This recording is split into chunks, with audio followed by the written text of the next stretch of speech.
Hello all, this is JC3 from Is This Real? Do you want to start your own podcast?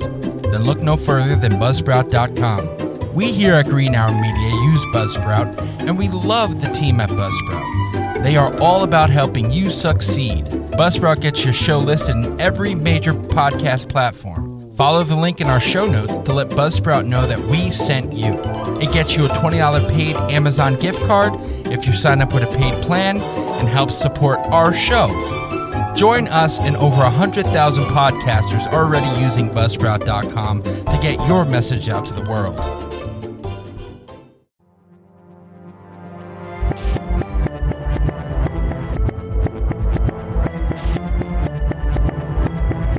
From the Keith Winzakillo Studios in Paterson, New Jersey, Green Hour Media proudly presents Is This Real?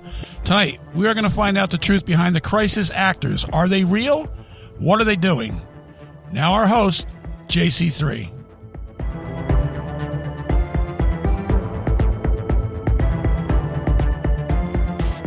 Welcome, everybody. Dad, thank you for that intro to, I believe this is episode 5 of season 4? I believe you're correct. 5? I think so. Wes, I don't think sometimes you know where you are.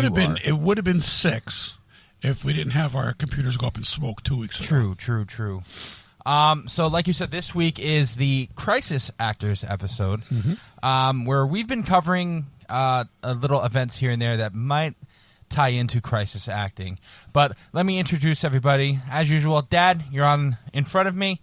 How are you this week? I'm doing good. I really look forward to this one, and welcome to our program. Mr. West, how are you? I know you're in the building. I am here. Konbawa. And this week, our roadie is not here this week with us. He's on the road. He is in Puerto Rico. He is on vacation, having a drink on the beach.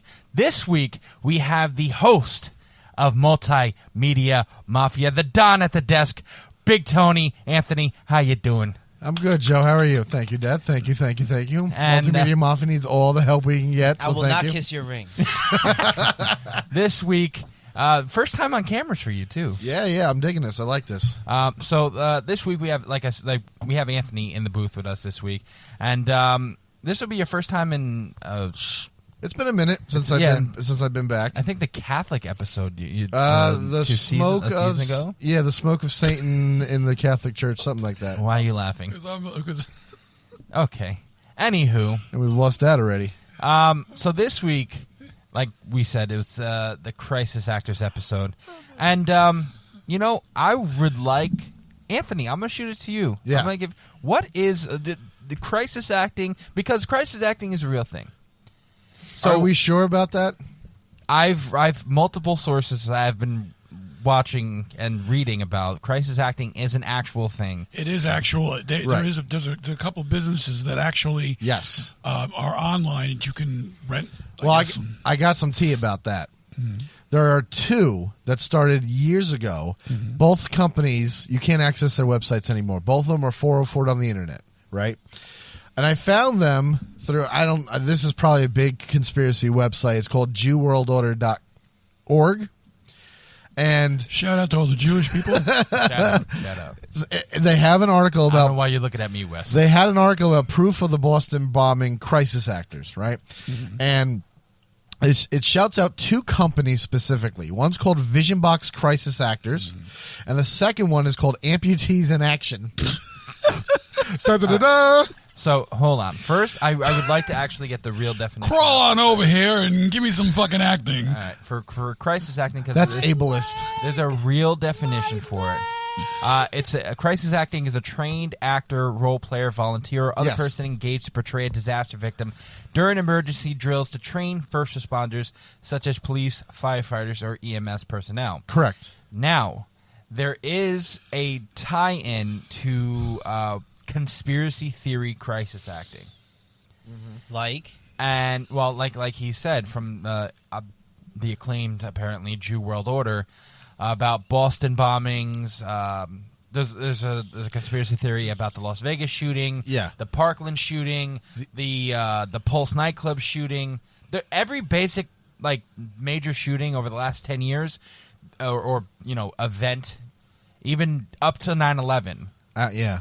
There's been a conspiracy theory about crisis actors. Yeah, so basically they pad the numbers that the numbers don't really add up. That many people didn't die, that many people weren't killed, but you need people to stand there and look mournful and cry and make it look like it's worse than it actually is.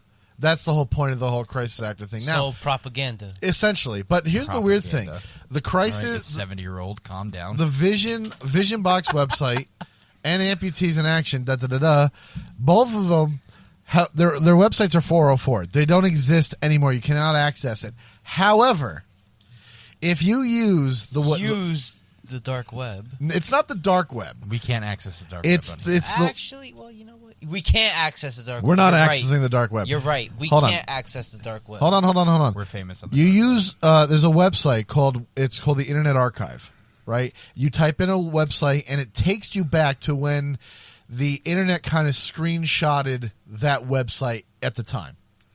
And you can do this for virtually any website. You can go back and look at what YouTube looked like, 5 or 10 years ago. I can go on KanyeUniversity.com. Here's the problem with this. It doesn't save media files. So although you can go to a website that's now defunct and you could see it on the Wayback Machine and it says click on this video, it won't play the video. However, I found the crisisactors.org website, and their mission statement is helping schools and first responders create realistic drills, full-scale exercises, high-fidelity simulations, and interactive 3D films. That's some scary shit. You literally telling me they traumatizing people. They traumatizing kids and everybody for a drill. Right. No, now, here's the shout thing. out to Anthony getting back on the Wayback Machine. October 31st, 2012. This is just one article that's on their Wayback Machine. It says, active shooter crisis actors target mall shootings via Vision Box. And it says a new group of actors is now available for nationwide active shooter drills and mall shooting full-scale exercises, announced Vision Box, Denver's leading professional actors studio. Now, there's more to this article. I'm not going to go into the whole thing right now, but it's all about this idea of these are people who are trained to be, victims, to be the actors can play the part of the shooters, mall employees, shoppers who continue to ride at the mall, media reporters, others rushing to the mall, and persons in motor vehicles around the mall. So basically, anything you see on a news story, victims, interviewers, anchors, all that, this company, crisisactors.org, could have portrayed. So that's one. And my question is... Hold on one second. They did have a PDF. I'm just the host. All about social media. It's about 20 pages long. I'm not going to get into it, but it's all about how to handle crisis acting with social media. And then Amputees in Action, real quick, is a unique agency working independently to provide the UK's largest directory of trained professional amputee actors for the film and screen industries and for emergency and military service training simulations, both home and abroad. This makes sense when you do a show like The Walking Dead. Right, when you have a guy who has half his body blown off, they hire an amputee actor to look like they'll dress up his stumps to look like wounds, but it's. I don't think we could have Anthony on the show anymore because Dad can't focus. Anywho, but that's what an amputee actor does. But the two things that I want to get out is you said both of those websites are defunct now. Yeah, you cannot access Amputees in Action or crisisactors.org. I'm looking to see right now Vision Box, who hosts what do you call it? Whatever.org? Yeah, hold on. We'll be back after a quick break. Hey, Ryan. Hi, this is Sarah Palin. Ryan, Donald Trump Jr. Harsh to NC. Hey, everybody, I want y'all to check out a fellow Marines podcast. My name is Ted Nugent, and I got a call from my buddy Ryan F. Samuels, and he wants me to tell you that he's a working hard, playing all-American son of a who is celebrating God, family, country. Welcome to the Ryan Samuels Show. one of the top political podcasts in the United States, where we have a healthy distrust for government and mainstream media. The Ryan Samuels Show is a raw, unfiltered look at American politics. All right. Okay. But so you said My man's about to get us killed, bro. crisisactors.org is started in Denver, right? Yeah, that started in Denver. That's completely gone. So do you remember after 9/11? Do you remember the first major shooting or wasn't that Aurora? I believe it was. Yeah, because I'm not sure. But that was 2008 because that was during the Batman movie. Okay. Because he dressed up as the Joker, right? Am I correct on that one? I don't think I think that was a hoax. He just had flaming orange hair. Well, I mean, he thought it was green, but it was he. I don't think he dressed up. I mean, I could be wrong. Not dressed up, but he did it during the Batman movie. Yes, it was during the Dark Knight. The Dark Knight, I yeah. thought it was The Dark Knight Rises. It's one of those. Because I don't remember it for Hold on. I you know, there's no major shootings in Montana. Well, there's no people in Montana. I went to list of mass shootings in the United States. We and lost people in Montana. They have a map of dots wherever one is. Montana's clean. So are both Dakotas too. Now I'm looking at it. Anywho, so as far as I know Josh. To me, I know. I'm thinking it. I'm thinking it for you. I'm it's a very loose tie, and I guess Aurora, Colorado, Denver, they both in the same area, you know.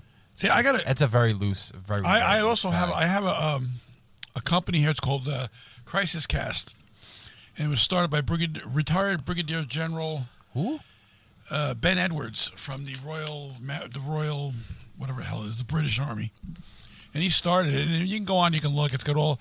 I didn't read their thing on top says Crisis Actors Together.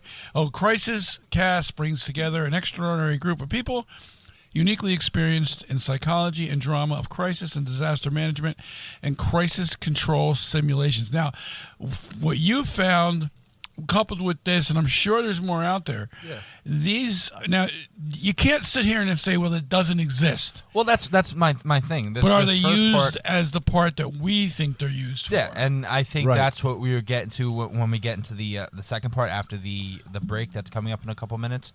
And I do have a very good one. I have an example. And we have the example we had last week. But what I'm trying to say is crisis acting is a real thing. We're not sitting here saying that crisis acting doesn't exist, because it does help our military, it does help our police force, our EMTs.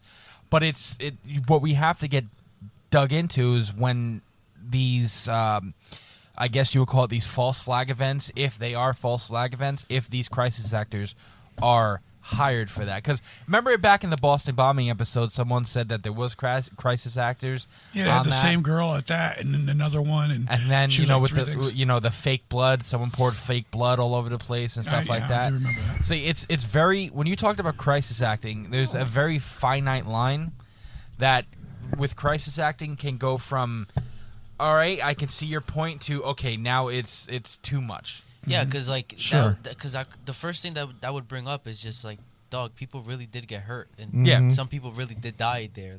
So that's where you have to find the, at least hopefully we can figure it out on this episode, and that would be my point for this episode and our audience.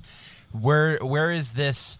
Where's the line? Where's the line, and where can we draw it out? Because in each example that we have given, at least so far, I'll just say this: if anybody has to die for anybody to show a point, that's where the line draws right there.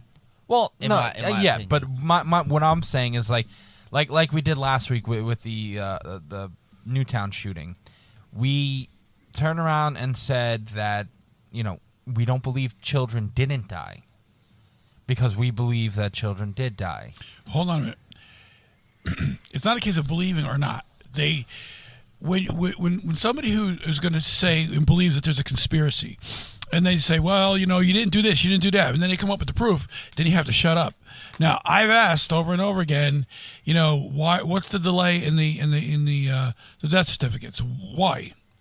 They produced the death certificates just like I asked, so I got to button up on that one. But my question is, the kids are obviously almost 10 dead. Years later, huh? It's almost 10 years later. Well, you're right, and it does question why I guess they waited so long. The sentimental, not sentimental. Sympathetic. It could be sensitive, sensitive, compassionate. It could be there that. That's what I'm looking for. Or it could be at that point, like, okay, so not to get back into Newtown, but it can get into crisis acting in general. Again, let me just. I want to hit on a point here. When you said sensitive, I understand your point, but there's a difference between sensitive and legal. True. Okay, if it's legal and you have to do it, you have to do it.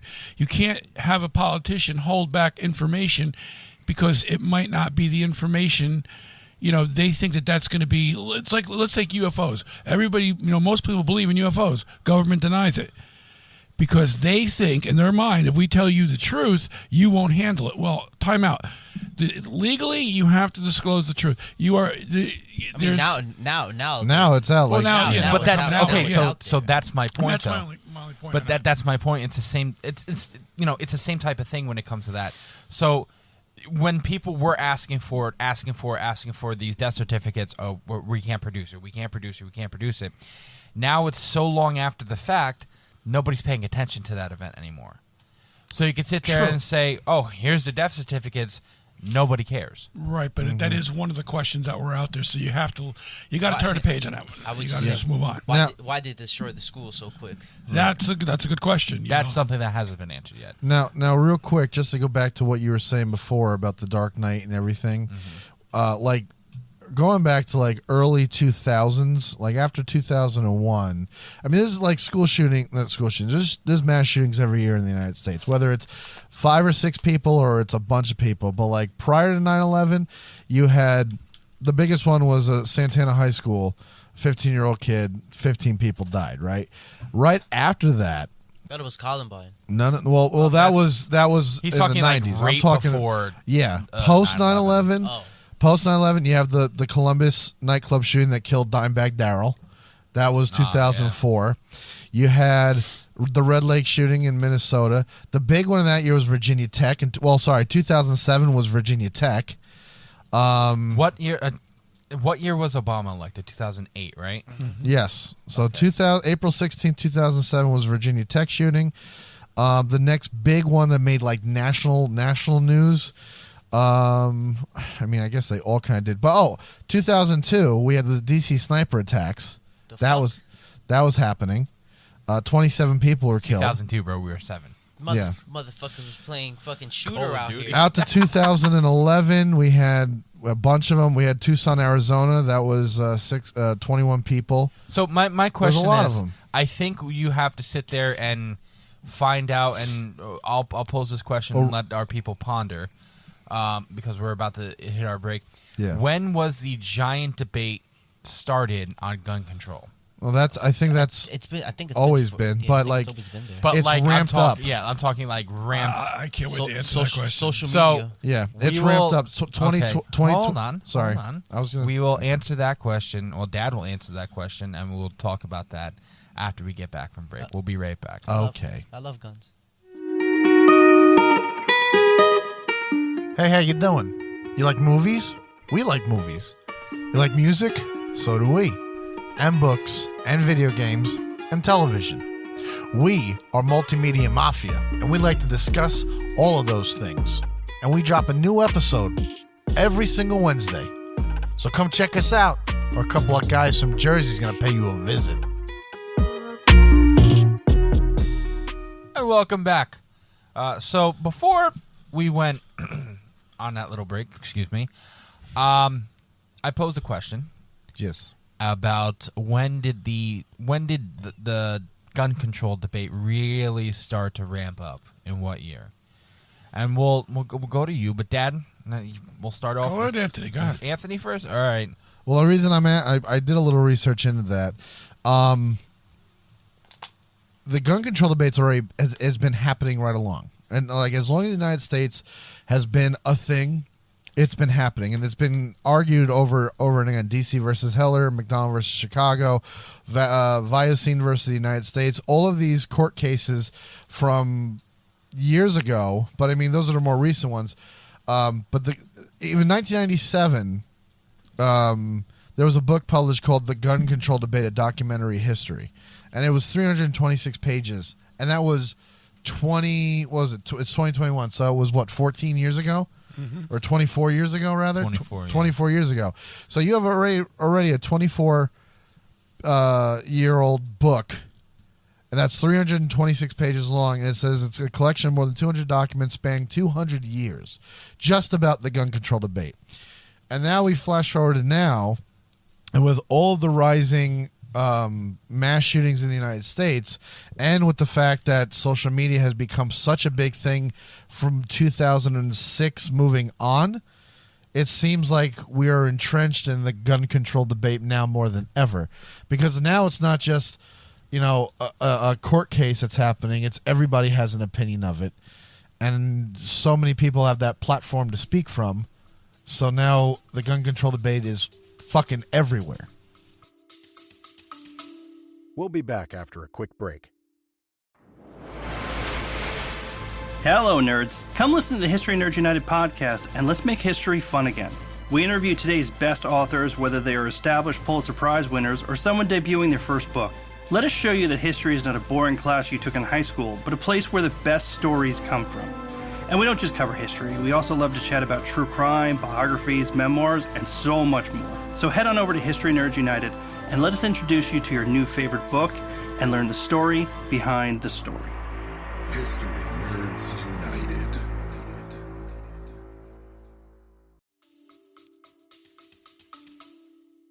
Yeah, and that, I think that's really, in my opinion, when it did start to ramp up as far as when social media. We know you got food, Wes. Calm down. When social media really took over and became a thing, that's when I really do think that the gun control debate started was pushing in people's eyes. Right. What do you have to say, Dad? Well, to me, Anthony cleared it up pretty well, but I think the gun control recently has ramped up. Oh, my mic flag is defunct. There it goes. Every time there's a shooting, the first thing that crops up is gun control. And yes, Anthony, you're absolutely right. It's been debated in this country forever.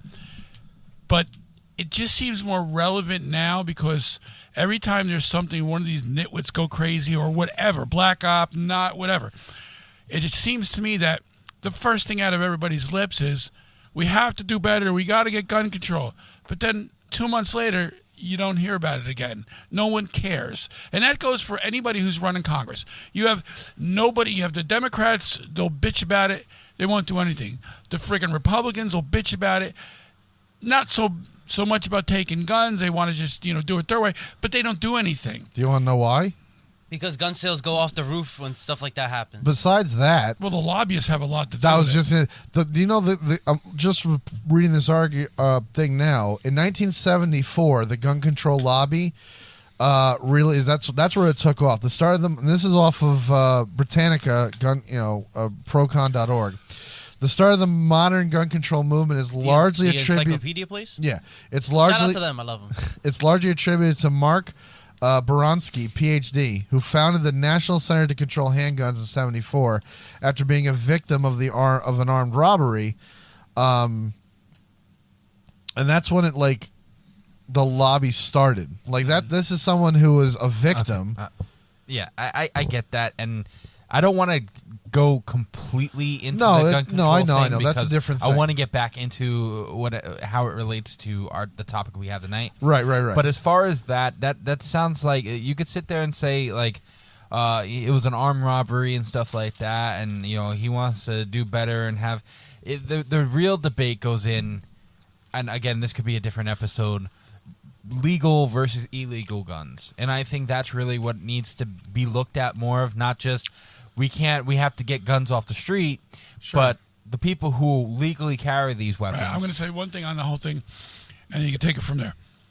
Gun control should have three aspects. One, education. Education on how to use the firearms, have the safety of a firearm, when to use the firearm. Okay. The second one would be common sense. You can't take away the guns of people that are buying them legally and store them in their thing. I don't care what they're buying, they're Uzis, whatever they want to buy. Our Constitution says right to bear arms. It doesn't say what kind of gun. So, I mean, you get people to say different things. Now, the third one is mental health. You need to have clear mental health if you want to own a gun. Now, a lot of times the people that do own the guns aren't the ones that do the shooting. And it was perfect is like last week when Lonza decided to break into his mother's gun cabinet and take it. And kill her. Now, that goes for that right there. His mother wasn't obviously the education part. She didn't take very serious because she should have had it locked up in a secure environment. Well, it depends on what you think. Because if he so let's just put it like this: she knew how to yield a weapon. Yield, I think, is the term. Yeah, that's right. Use a weapon. Use a weapon. Wield, not yield. Yield means to slow down. Yes, she knew how to wield a weapon. She knew how to lock up because he broke into her cabinet. And you need a better cabinet if you have a lunatic that's playing video games in his room and he stopped taking his drugs. Don't blame the video games. No, I'm not. I'm saying he's clustered in his room. I get you. And it's like, no, son, you need to come out of there and breathe a little bit. Now, to turn around and connect the bridges here and get back to our original topic. Right. As far as I'll go short because I said it last week. Because I have an example of that I think is crisis acting, and I'll play the video again this week, or at least edit the video. The father for the Newtown, Robbie Parker. That's clear. That's clear as we covered it last week, and I just want to re-up on that with this week's episode because again, like even Josh last week. While sitting here, and Josh he's 90% on the fence most of the time, and he'll sit there and go, well, he always gives a different side. No, he likes facts, and that's facts only. Yeah, and he sits and he shout out to when he looked Josh. He looked at it, and he was like, that you can't. It's blatant as day. Blatant as day. You're right, and we got to be careful when that's a slippery slope because obviously they produced a death certificate for his daughter. Correct? Am I right there? No, you're I right. haven't seen it. Well, you haven't questioned it either. What's his name? Robbie Parker. Robbie Parker. I was typing in Ray Parker. I'm like, no, he's the guy. He was singing. Right. Okay. Anyway, if indeed the story is true, and to most accounts it is, there's something creepy about that. Now, I'm not saying he didn't lose a daughter, but I'm saying, in my opinion, somewhere along the line, he had some kind of training to act the way he did. That's my belief. Can I prove it? I haven't looked into Robbie Parker to do that. We'll do this right here. So we right here, and this actually helps us. Before you play the video, I'm not playing anything. Oh no! I want you to play the video because Anthony went to school for acting. He has a master's in acting, and to me, what I see, yes, I know, good for now you. You're gonna jerk me off? Yeah. So to me. What I see when I see this video, I want you to get a copy of this and play it every time he opens his fucking mouth. Can I speak, please? Thank you very much. When I see this video, it looks like, and I would like you to play this afterwards, Anthony, and we'll talk about it. This is the video here? Yeah. It looks like when he comes out of the building, he's laughing, smiling, and then right before they say, okay, go live, he goes, my daughter, and he looks like he was warming up. He was warming up. Again, so he's watching the video right now, and like I said, yeah, he's definitely smiling now, and he's laughing. See, he's laughing, he's smiling, and then when they go, okay, we're going in, he starts to breathe heavily. Yep, you can see that deep breath there. To me, it looks like someone's preparing for an acting role. Yep, yeah. And then he starts talking about his daughter, and while he's talking about his daughter, he's like, and how long? My question, I guess, becomes how long. 10 minutes of Robbie Parker. I mean, this is off of whatever. 10 minutes of Robbie Parker getting into character, but I want to know how soon after was this video? The next day. The next day. Yeah. As for the next day, would you... No. Someone smiling, laughing on air like that, would you assume that's a father of a victim? No. I'm going to ask you the same thing I asked him last week. You lost your uncle 9 months ago. Yep. You know the feeling of that day. Yep.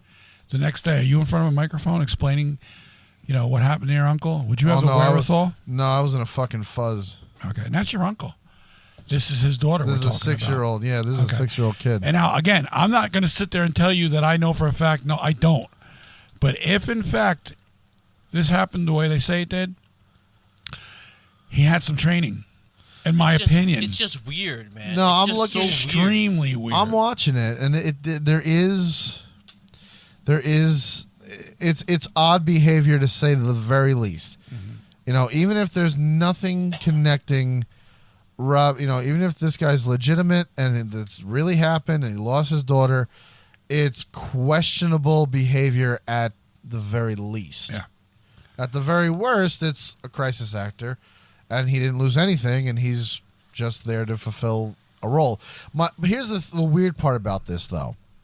If this guy is a crisis actor walking out and preparing to speak and all that shit, he's doing it in front of a crowd, in front of cameras, knowing full well that he's being viewed right there. We don't know there's a crowd there. And my point is, when you're an actor and you're trying to get into a mode for a scene, you step, especially something that's harrowing, you step away from everybody to put yourself in that frame of mind. That way, when you don't wait till you're sitting on stage, you're sitting in the camera shot, smiling, and then the director goes, okay, now go, and then you can turn it on. You have to put yourself in that position before you even get there. Well, we're not saying he's a good actor. Right, I understand it. So I'm just saying, from my point of view, if this guy is a crisis actor, before he leaves the building, he's already putting himself in that mode of I'm terrible and distraught and just awful feeling, which would have actually made it more believable. That's exactly what I'm saying. That way, when he walks out, he can take his time, come to the podium, say what he has to say. The fact that he's standing outside in front of people at a podium, smiling, laughing, and then takes that breath, either shows that this guy is a terrible actor, or this is someone who did lose. Excuse you. This is someone who did lose a daughter and cannot fucking handle his own emotions. Mm-hmm. But then again, there's a double-edged sword there as well. If that's the case, he shouldn't have been laughing. I agree with you. I mean, it's blatantly laughing there. That's what I'm saying. It's strange fucking behavior at the best. Now, maybe, maybe in a situation like psychopathic. That. Could be. Maybe in a situation like that, that's what he was supposed to do. Go into that thing, to show everybody, oh, I can't catch my breath. I'm having a problem. Most people are not going to question that. It's only after, a couple months after, people are going, well, why was he acting like that? But then you just the nation's still in shock with 26 people were killed the day before. Children. So you're gonna give this guy a pass that very moment. But now when you have time to analyze, you go, wait a minute, something's not right here. No, I agree with you. I totally agree with you. It's just, it's one of those things that you really have to look at it and go, why? Yeah. And if you can't come up with an answer, here's the thing. Is there anything else that this guy was tagged in? Not to my knowledge. Again, I didn't do much research on Robbie Parker. This is the other problem I have with crisis actors. And it's the same thing that, and I do believe there's a conspiracy with 9/11. I won't be on that episode next week, but I do believe there's something there, and I'll listen to it, what you guys have to say. But if there's something like you have the conspiracy that there were bombs in the tower, well, someone had to put those bombs there, right? Mm-hmm. So that becomes a bunch of people who has to keep a secret. And that's my problem with a lot of conspiracies. When there's too many people who have to keep a secret, what's the likelihood of that secret being kept? And in the case of crisis actors, this guy, Robbie Parker, is one guy. And if he is an actor and he's never been used before, then he fucked his whole job up because he made it look so terrible. But if there's other people who have been used time and time again at different shootings and crises, then my question has to become, why are they using the same people over and over again? Because you're going to draw attention to that. And that, to me, dilutes the idea of crisis actors. Joey and I were talking pre-broadcast and everything, and there's one thing that bothers me about all of this, is when people put up stuff, and, right now I'm on a page that says, school clothes actors use Robbie Parker, entertainer exposed. Yeah. they have a proof of it on video that's on YouTube. The video's unavailable. Yes. Why is YouTube taking down videos like this? Has nothing to do with anything.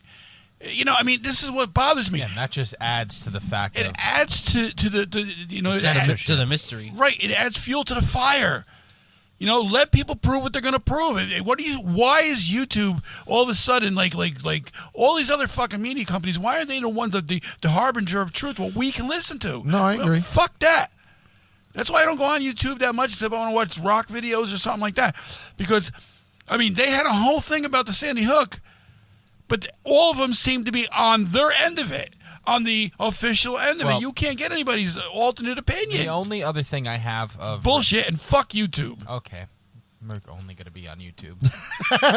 We're only using their platform as a host to our videos. I don't really care. I don't take us the fuck off. The only thing I have on Robbie Parker is that he was one of the main headliners of the lawsuit, the defamation of character against who was it? Alex Jones. Yeah, because Alex Jones was an easy target. Okay. Well, no. A Wisconsin judge issued a summary judgment Monday against authors James Fetzer and Mike Palachek. Right. A ruling was separated from settlement between Posner and the book's publisher. A trial decided damages has been set. He made money off of because defamation of lawsuit, and Posner has been pushing back for years against hoaxers who have been harassing him, subject him to death threats, and claimed that he was an actor and his son never existed. Then go after. We're talking about another. I know James Fetzer very, very well. I read a lot of his books. If you want to stop these hoaxers, like they like to call them, okay, then go after them. Don't go after somebody who's questioned it.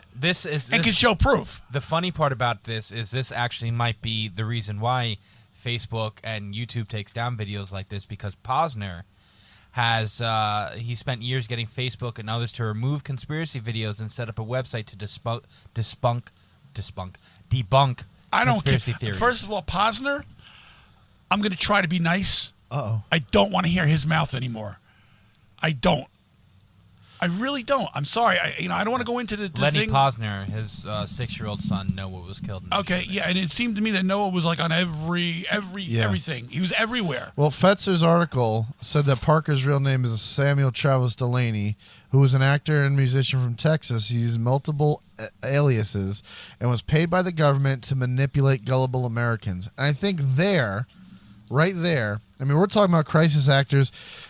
And I think no one's asked the question yet, who's hiring the fucking crisis actors and for what reason? What's the means of the end? Is it to spark the debate, to sway gun control? Who's at the forefront? Who's paying these fucking people if they are crisis actors? And also, how do you separate the crises? Yes, Mr. Like, West. hold on one second. Like, you have something like Columbine, which I think is a legitimate tragedy that the two guys did that, took it upon themselves, opened fire, did that, versus another shooting that we can sit there and go, well, maybe that wasn't a shooting. Maybe if Newtown wasn't real, and you know what I mean? Like, at that point, how do you negate? Hold on, I got something for you. But go ahead. We'll go with two things. First, there has been a couple conspiracy theories about the Columbine shooting, but I do want to get to Wes because he did have his hand up like a good little boy. Oh boy! So Wes, what do you have to say, Mr. Full West? First of all, I'm not a dog. I hate all of you. I hate all of you. I was gonna say, to answer your question. I didn't fucking insult you. You love me. Well, still, fuck you too. Okay, maybe you don't. Anyways, to answer your question. No, thank you. No, gracias. The Illuminati. Okay, that's your question for everything. Thank you. You've answered it. The Illuminati. The Illuminati. Thank you for joining us, folks. They trying to get my mind, soul, and body, bro. Okay. And now you're a child of the Lord. That's right. Anyway, I got some. Can I read this, please? Yeah. Shout out to God. Is it Robbie Parker? God doesn't need any more shout outs. Because I do want to get to the example you have of crisis actor, because it's a good one. But let's finish Robbie Parker part of it. By Victoria. There's an article online by Victoria Morimoto I'm sorry. Is that? Yeah, Mercemoto. Update. John Matthew Walker has contacted me and stated that he is not the person known as Robbie Parker in Sandy Hook. We've asked him to provide us with the name of his attorney and an affidavit stating that to be the case, which he has so far been unwilling to do. Should we turn out to have made a mistaken identification, we will correct the record. We want the truth, the whole truth, and nothing but. Today, 16 May 2014, he did not answer an arranged call between him and Victoria. He has now made photos of himself unavailable on his website and insists he is going to pursue this matter through litigation. We are just a bit stunned that he will not identify his attorney or provide an affidavit to us denying that he was the person known as Robbie Parker in Sandy Hook. We await and will report further developments. And this was fucking 7 years ago. Now, Samuel Travis Delaney. Okay. Now, that's another, I guess that's his alias? No, I think Robbie Parker is the alias. Samuel Travis Delaney is his real name. Okay. Allegedly. We have located. Allegedly. We have located the one person who's going to blow the lid off mock terror Sandy Hook school shooting. He is infamously known as Robbie Parker, the father of Emily Parker, who was allegedly killed during a 14-day 2012 Sandy Hook, whatever. Growing up, Samuel Delaney. Now, I don't want to get into that, but okay, why would this guy take his photos down? See, this is even more. I'm going to do a Patreon on this because I want to know more about him. And if it isn't the guy, that's fine. You want to know something creepy? What? I just looked up. There's a Reddit article. A friend of mine has been exposed as Sandy Hook crisis actor Robbie Parker. That's what the post was. So someone's saying, "Hey, this is my friend who's done this." You click on the link. All it was a link. Page not found. Of course. 404'd. I'm going to see if I can pull this up through the Wayback Machine. Okay. All right. So, Dad, go to your example, and then we'll take our little break. Okay. The most classic example of a crisis actor that cannot be denied, you can't turn it down, you can't say, well, it didn't happen, blah, blah, blah, blah, blah, is in 1992, a girl testified in front of Congress. Her name is Naira. And she was... What's her name? Naira. Nayyirah. She said that her and her mother witnessed the Iraqi soldiers come breaking into Kuwaiti hospitals, shutting off the incubators and letting the babies die. Nope. Okay, and she cried in front of Congress, and she blah, blah, blah. She did whatever she could and everything else. And people bought into this, risking our soldiers to go fight in Desert Storm. Okay. Turns out she's the daughter. She was exposed. She's the daughter of the U.S. ambassador from Kuwait to the United States. That's a fact. That can't be changed. It can't be said, well, you're bullshitting. That's a fact. And that was covered through all major news networks. So, yes, the crisis actors are used to get a point across. Now, we may not be able to dig up a lot of examples because it takes a lot of work, and we have lives. But when somebody out there, if they want to say, well, it doesn't happen, it most certainly does happen. And anybody wants to look it up, go ahead. Put down the bong and look the fucking thing up. You'll find it. Can I get a real quick? Go ahead. So I took that one. I can't find the article. Mind you, it was from a website called veteranstoday.com, so the legitimacy is completely debatable. But it doesn't matter, I can't find it. But someone did comment. Shout out to veterans. Someone did comment about the suspicious video of him laughing, right? And this is what they said. Have you ever been to a memorial around people when a loved one has died? You're going to see a lot of suspicious people who are not functioning normally. Some will laugh, some will cry. Others might not have any emotion because their brains are not dealing with it yet. The guy could have walked up to the mic and said, oh, yes, I didn't like my kid anyway. Woohoo! That didn't mean he was guilty of something other than being a dick.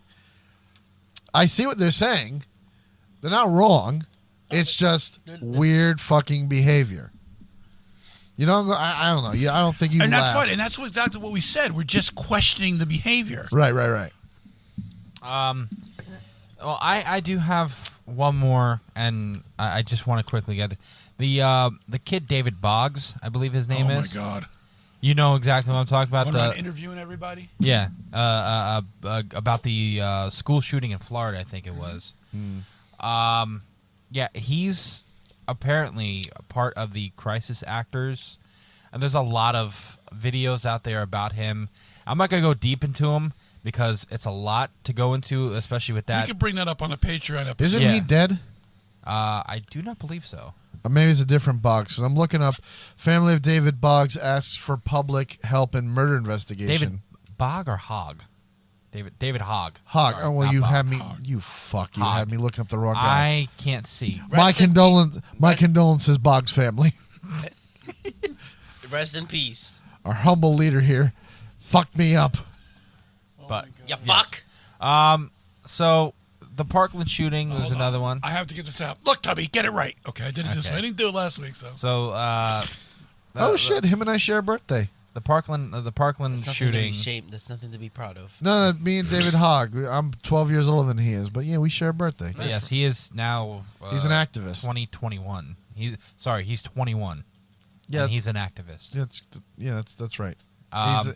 Says was a U.S. representative from Indiana. Nice. What the fuck was he doing in Parkland, Florida? Oh no, that's the old David Hogg. He was born 1886. See, fuck you. You fucked it up. No, too. they okay. Google needs to Bing. That's why I'm using fucking Bing. Bing needs to fix their shit because they have the picture of the kid and it says David Hogg, former United States rep, and then underneath it's all about the guy from fucking Indiana. Anywho, we're gonna take a little short break. Fuck Bing. Okay. Hashtag fuck Bing. Okay. Not sponsored by them, by the way. Yeah, I don't want to be sponsored, but fuck them. Okay, we're taking a break. We're gonna take a short little break, and we're gonna be back with our closing arguments and our questions. Did you know there are more stars in the universe than there are grains of sand in every single beach on the planet?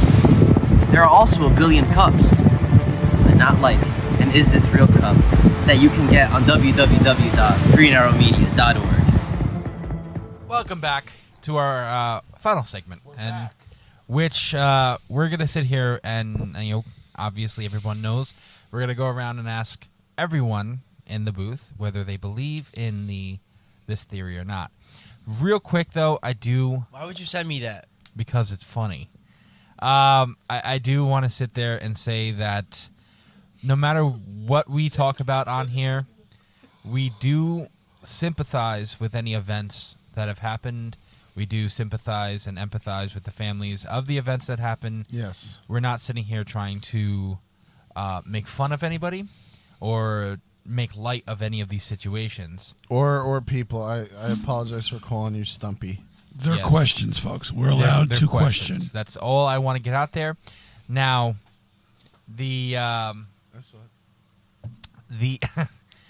question of this episode is whether or not I think, and we'll go around the table. And Wes, can you please sit back in your chair? Can you please? Okay. Oh, wow. The question is whether, obviously, crisis actors is a real thing. Correct. It is a real thing. It is a real business. Do you believe in the conspiracy theories surrounding the crisis actors? Do you believe there is enough evidence here and what we've researched to sit there and say that these events could have had a crisis actor in them or whatnot? Okay, you're asking me that question? Yeah, I'm going to go around. Okay, well, if you're asking me, I got a two-part answer. The number one, yes, I know it happens because I just gave you an example, a most blatant one, and it was proven that it happened. And that was your president of the United States doing that. Okay, so when you give back to Anthony, well, you can't, there's a lot of people involved. Well, Congress is involved in it. They went along with it. So if it benefits you, yes, you're going to go along with it. And that's number one. But if you're also frightened because you know something and somebody's going to kill you if you open your mouth, that's number two. Do I believe it? I believe in what I see. And when I saw last week what went on in Newtown, A, with Robbie Parker, and B, with the Going in Circles video, that's just too much for me. And then with flashing the video, check in, please, moments after this happened. It doesn't happen. It doesn't work that way. Another thing that I've always had questions about Neutron. But you're asking me. I know. It's one of those things that, because it goes along with that, it's as many as people as you think you would be there around. Like, you watch the videos, you look at that, there's not as many people as they say there were there. You look at those cop videos, the dashboard cams, the times are off, you don't see anybody there, nobody's coming out of the building. Exactly, that's my point. It's just, there's too much to question. And like I said to you, in Hollywood, when they want to make the crowd look bigger, what do? They walk them in circles. Now, you can blatantly see the same people walking in and out of doors over and over again. This isn't doctored. This isn't trickery. This is live what happened. Coupled with the fact of the 26 Christmas trees. So, you remember when I said that about 26 Christmas trees? Okay. These are things that actually happened. They're right there for you to see. So the question again, do I believe it does happen? Whether the kids are dead or not, doesn't matter. It does happen. Did it happen here? I don't know. I can't personally prove it. What I can prove is weird shit went on up there. Weird shit went on with this girl. Okay, and that's just two examples. Do I believe in crisis actors being paid on the government payroll? Absolutely. Yeah, I mean, as far as examples, we talked about there was reports of that with Las Vegas. There was reports of that with the Aurora shooting, Boston bombing, the shooting in California. I believe, shooting at the nightclub in Florida. Yeah, the Florida, the one in California with I believe it was the white couple that shot up the. I think they were Arabic. Arabic, yes. Talking about the one in San Francisco. Yeah, that one. Yeah. Then they wanted Apple to open the phone. That was in Sacramento. Yeah. Right. Yeah, there's again, it's just the reason I brought up the whole gun debate argument was because that every time after these, that's all I've heard. It all ties into it, and it all seems to add up to the weapon, the AR-15. Like almost every one of problem, reaction, solution. You create a problem to cause a reaction, and then you come along and you give everybody the solution because that's the solution you wanted from the beginning, and you couldn't do it without their help. That's the problem. It's been going on. It's been going on since the dawn of time. There's another one I forgot. Illuminati. Do you guys remember the Oregon college shooting? Mm-hmm. And the one in West Virginia too? Yeah, mentioned West Virginia. That was 2007. So, Mr. West, what is your opinion on the crisis actor conspiracy theory? It's fucked up that real people die for these motherfuckers to just get a point across. So fuck them. Okay. So we take that as a yes? Yeah, do you believe that this actually happens? Yes. And Eric speak, that's yes. Yes. Thank you for the explanation, sir. Mm-hmm. Down at the desk over here. Yes, sir. What is your opinion? You want to know what it is? For me, it depends on... Tell me. It really depends for me on how many questions I have with the shooting itself. Because I think there is a difference between someone who legitimately did something terrible and took a gun and killed a bunch of people, provoked or whatever, that's not set up at all, versus someone going, okay, we need something here, whatever that entity is, we need to stage a shooting, right? So we'll call that Company X. Company X wants to stage a shooting, they need crisis actors, versus legitimate crises. Keep saying the word wrong. So something like Vegas, where you have, the guy has to knock down an 800-pound window and no one sees him bring the guns there, and he barricades 2 rooms and there's shots heard in different places and different floors. That is something where I'm going, are there crisis actors here? That's a possibility. I'll go, okay, maybe. Something like Sandy Hook and again, it's something like there's a lot of questions around that. And I go, maybe. Something like Columbine or Virginia Tech, where it is exactly like it's unfolding as we're watching it type of shit, and no one has any answers. at that point, I'm like, that to me looks legitimate. No crisis actors needed there. Company X didn't have this planned, didn't need it planned. It's just a shitty day for somebody, right? So I'm on the fence with this because when there's doubt, I can't sit there and go, oh, yeah, definitely, I believe it 100%. Now, the idea of crisis actors, yes, it's a legitimate thing, obviously. But crisis actors in this context, where we're going to stage a shooting, people are going to, quote-unquote, die, and we're going to play it off just like Columbine and Virginia Tech and the legitimate ones, I don't know. I can't give you an answer on that one. I really don't know. It's so many variables for me, so I'm on the fence with it. I like that answer. I'm going to change it to that one. Like I said, I know crisis actors exist. I'm going to fucking hit you. Crisis actors have to exist. It's a legitimate Stick to your role. guns, Wes. But I like our guns. Yes. Okay. But no, I can't say yes or no. To me, this whole conspiracy theory, I do believe in, you know, the conspiracy theory of the crisis actors, because like there are a lot of variables. There are, but something like the Robbie Parker, something like the that chick you talked about in 1992. Those to me, and also the one guy from Parkland. These guys are just, to me, it's like blatant. Yeah, that's a questionable one. Like Robbie Parker, like that might not have. God only knows. There's so many fucking weird things about it. I don't know if it's questionable though. To me, but then you have something like University of Texas in '66. You know, guy climbed a clock tower and just started picking people off. There's no crisis actors needed then, and that was 50 years ago. But you have to go. You have to go in what's the narrative trying to be pushed. Yeah, exactly. But then that Dad said it before. You have a narrative. You have a thing to push the narrative, and then you continue to push the narrative afterwards. And you got to figure out who the fuck is solution. No, not solution. You got to figure out who is pushing that narrative. Who is Company X that wants this to happen? Because ultimately, no matter what crisis actors are real or not, you have to sit there and go, if it is real, who the fuck is paying these people to be the crisis actors, and why are they there, and what's the agenda? If Sandy Hook was completely fabricated, why was it fabricated? Who did the fabrications? Who was paid to do this? Those are all the questions that asking if crisis actors are real or not kind of skirt around. That goes with Illuminati, but that goes with any conspiracy theory you talk about. Of course, you got to follow the money, not just crisis actors. Or follow the. You have to sit there and say, okay, 9/11, and we'll get into 9/11. I'll tell you this week, 9/11 is going to be our next week's episode. All right, the 20th anniversary of 9/11 is coming up.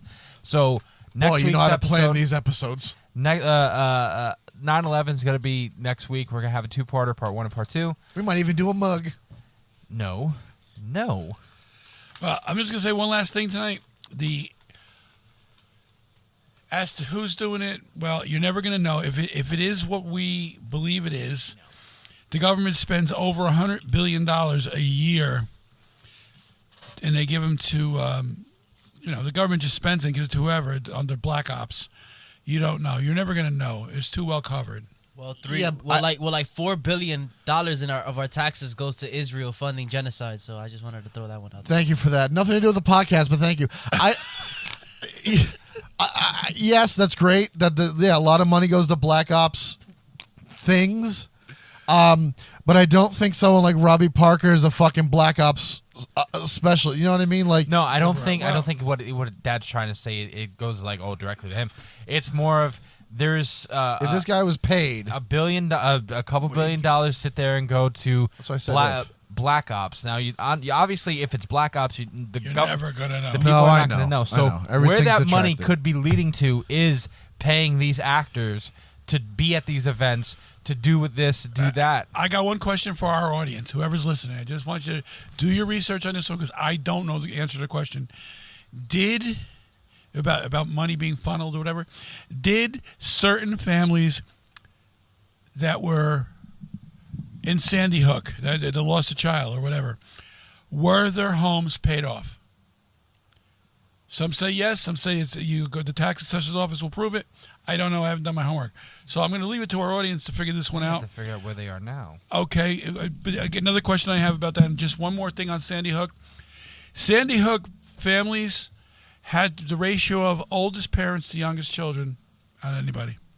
That's all I'm going to say. So, okay, that's basically it for me anyway. So you want to take us out of here? Yeah, I'll take you out, but we'll sit there and say that I think that this topic is very broad, and I don't want to do. We could do more Patreon work on it. I don't want to do another episode on it. Because most of our episode, again, I think this was like a light part 2 for Sandy Hook, because I think Sandy Hook to me is one of the big hubs of this type of topic. Well, like you said in the past, I think you kicked off the season by saying every episode will lead into the next episode in some way, shape, or form. I mean, obviously, it's very hard to sit there and say, listen. This episode is going to lead into 9/11.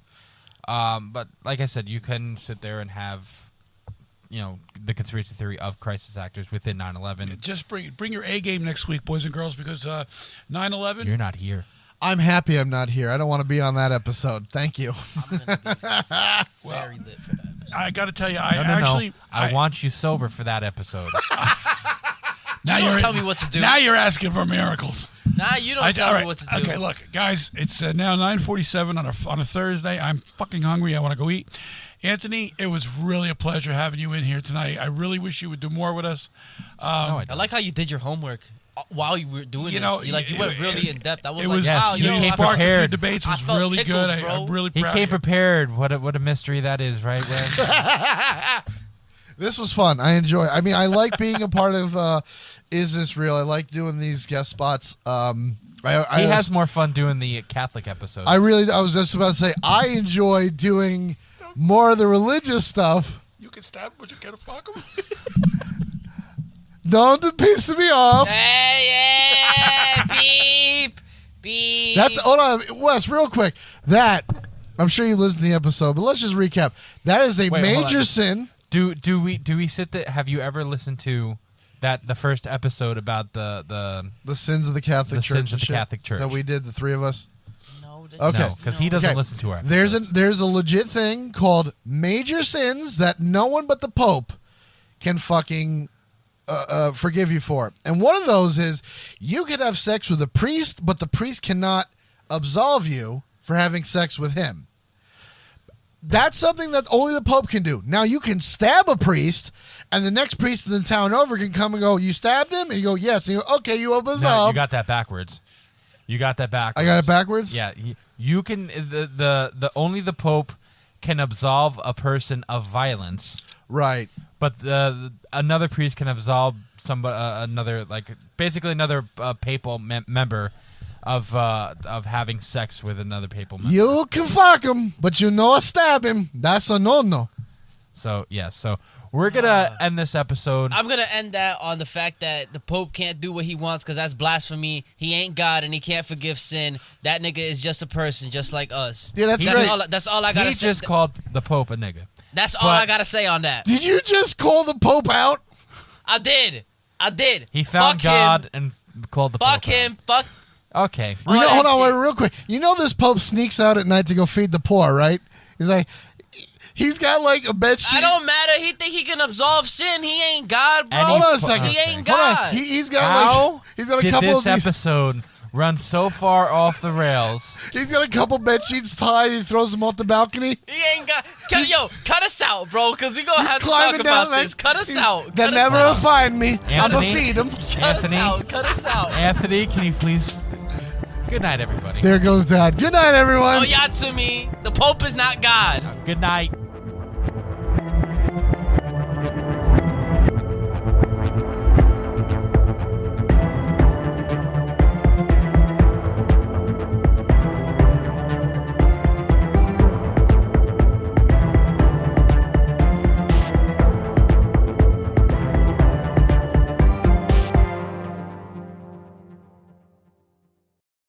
Hi, this is Anthony from MultiMedia Mafia.